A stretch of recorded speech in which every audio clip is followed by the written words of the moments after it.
A reading from the Holy Gospel according to St. John, chapter 1, verses 47 to 51.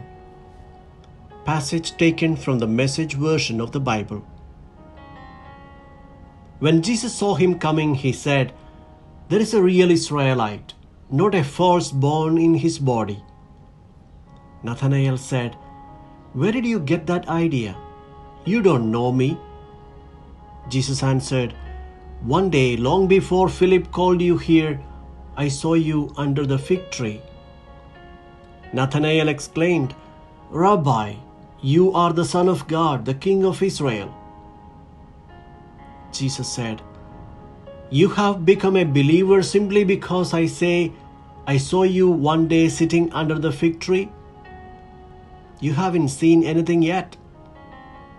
Before this is over, you are going to see heaven open and God's angels descending to the Son of Man and ascending again." The Gospel of the Lord.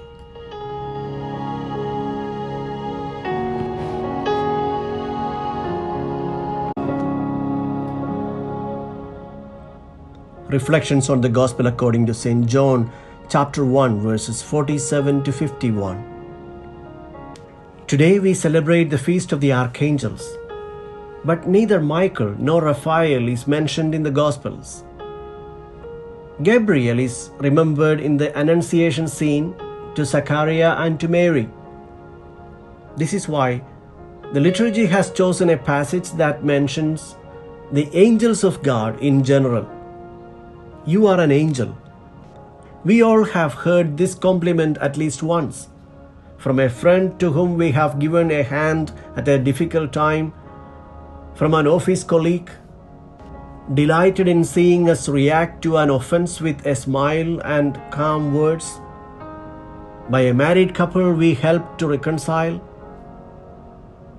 An angel is not just a figure of speech, or an image, or a metaphor. Instead, it is a reality, tells the Word of God. Bible introduces an angel as someone who acts to fill in a distance. The Hebrew word malak comes from the root alak, which means to send.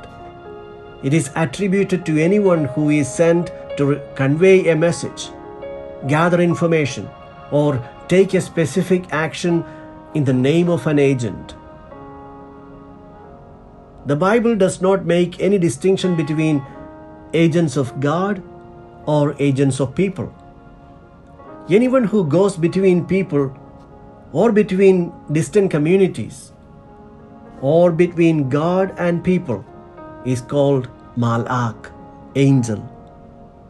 The Feast of the Archangels is an invitation for us to turn around and to recognize the angels who are at our side. They do not move with wings, but with caution. They do not wear a bright robe, but perhaps the sari of Mother Teresa, the gown of a doctor, a worker's suit.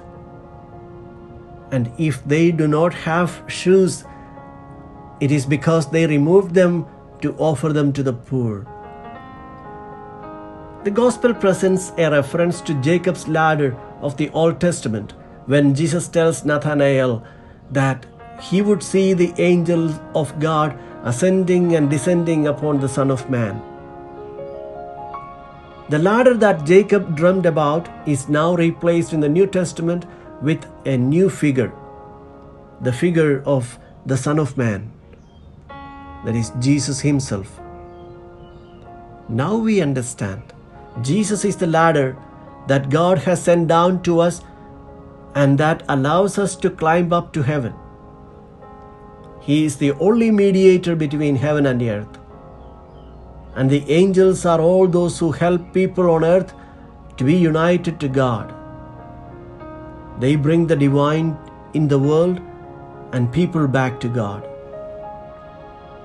These angels that bridge the gap between God and man, they disturb and provoke disturbances because their mission is to change the hearts and tune them with the projects and dreams of God. The Word of God wants to remind everyone that Every true disciple of Christ is an angel for his brothers and sisters.